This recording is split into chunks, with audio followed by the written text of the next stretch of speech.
Olá! O intuito deste trabalho foi desvendar os mistérios da inteligência artificial no âmbito jurídico. Desde a primeira Revolução Industrial, o homem vem sendo substituído por máquinas, já tendo inclusive experimentado as mudanças trazidas pela quarta Revolução Industrial, marcada pela evolução da ciência tecnológica. Não é fácil conceituar precisamente o que é inteligência artificial, mas para compreendê-la, basta associá-la à capacidade que uma máquina tem de reproduzir o comportamento humano. Inclusive no direito, que é carregado de um tradicionalismo, uma profissão totalmente rebuscada, nós identificamos artifícios da inteligência artificial inseridas nele. Isso porque o direito tem a necessidade de acompanhar a sociedade, a evolução social e se adequar à realidade em que vivemos. Devido à sobrecarga processual dos tribunais e fóruns, o direito necessitou passar por uma fase de automatização processual, sendo que em 2006 foi inserido o processo judicial eletrônico no âmbito jurídico. A informatização do processo no Brasil foi apenas um marco inicial para a inserção de novas tecnologias na área jurídica. A implementação de artifícios altamente tecnológicos leva à discussão sobre a atuação jurídica contemporânea e o futuro da advocacia, na verdade, um futuro que já está batendo na porta dos profissionais.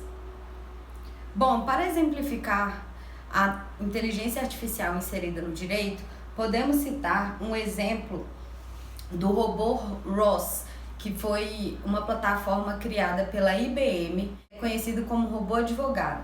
Foi implementado em um escritório nos Estados Unidos que contava com 900 advogados.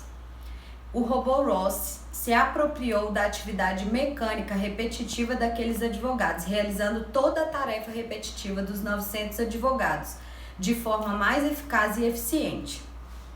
No âmbito da justiça brasileira, podemos citar o Watson, que é uma plataforma que também foi criada pela IBM e inserida no escritório localizado em Recife.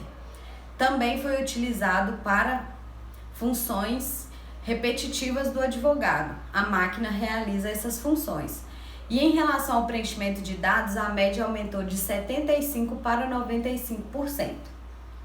No âmbito do setor público, nós podemos citar o robô Radar, que auxilia os servidores do Tribunal de Justiça de Minas Gerais.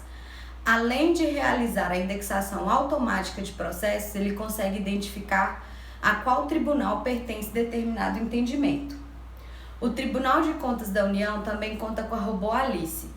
A robô Alice identifica irregularidades em licitações e pontualmente todos os dias às 19 horas envia um e-mail para o auditor com um resumo de todas as contratações federais publicadas e realizadas naquele dia. Já o STF, por sua vez, conta com o robô Vitor, que é uma ferramenta que tem auxiliado os servidores também nas funções repetitivas. O robô Vitor realiza em 5 segundos uma tarefa que seria realizada por um servidor público no tempo de 44 minutos. Ele também consegue identificar a incidência de temas de repercussão geral, mais comuns. O ministro Luiz Fux, em uma palestra ministrada, alegou que a função do robô Vitor não é proferir decisão, visto que proferir decisão é uma função estritamente humana. Porém, já existe um projeto em andamento de uma máquina que vai auxiliar a Justiça do Trabalho a elaborar votos e decisões. Este projeto está sendo desenvolvido por um pesquisador em Santa Catarina que juntou conhecimentos de um engenheiro e um profissional do direito. Porém, o que deve ser analisado é que deslocar função estritamente decisórias para a máquina é muito perigoso. Diante de tudo que foi apresentado aqui, surgem algumas questões, alguns pontos que devem ser discutidos. A primeira delas é deslocar a função estritamente decisória para a máquina. É preciso criticar a ideia de neutralidade da máquina e trazer à tona a existência de vieses algorítmicos. Ou seja, a decisão que vai ser proferida por uma máquina utiliza de um algoritmo que é ensinado por um ser humano. Dessa forma, o algoritmo pode muito bem conter alguma subjetividade humana. Dessa forma, a inteligência artificial será tão boa quanto o dado que ela aprende. Então, se um algoritmo vier carreado de subjetividade humana, aquela decisão também será equivocada. Outra coisa que deve ser analisada é a falta de transparência algorítmica, visto que a parte cuja decisão foi proferida a seu favor ou não tem acesso ao algoritmo usado na decisão. E isso gera falta de segurança jurídica. No caso de uma decisão equivocada ser proferida, quem seria o responsável? Aquele quem programou ou aquele quem desenvolveu o dado para que aquele dado fosse ensinado à máquina? Outro questionamento que surge é o seguinte: diante de todos os exemplos que eu apresentei de advogados sendo substituídos em tarefas repetitivas, o questionamento é: será que um advogado poderia ser totalmente substituído por uma máquina? E a resposta é não.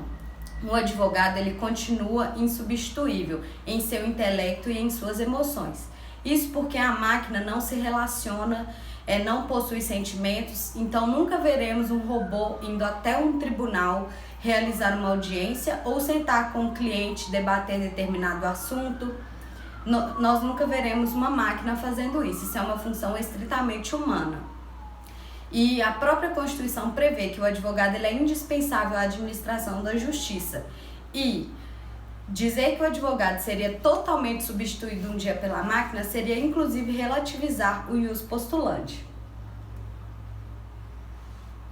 O fato é que a máquina deve ser utilizada como uma ferramenta de auxílio, de apoio, e nunca como uma ferramenta de substituição, pois a aplicação de tecnologias no âmbito jurídico continuará crescendo, evoluindo, e por isso é necessário que o profissional jurídico sempre esteja atualizado.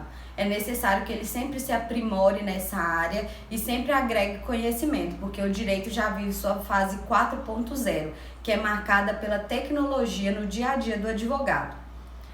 O profissional jurídico também deve se atentar para o fato de que novas profissões surgiram com a inserção da tecnologia no direito, como, por exemplo, o arquiteto jurídico e o engenheiro jurídico. Profissões como assistente jurídico não existirão mais até 2030, justamente porque a máquina vai se apropriar totalmente desta função. Mas o advogado, repito, continua insubstituível. Encerradas essas considerações, frise-se que as ferramentas de inteligência artificial impulsionaram e revolucionaram o direito. Mas máquinas não inovam, não se relacionam e não possuem sentimentos. O homem é sinônimo de originalidade, ele é o protagonista de tudo aquilo que ele vive, por isso continua insubstituível em sua forma e intelecto.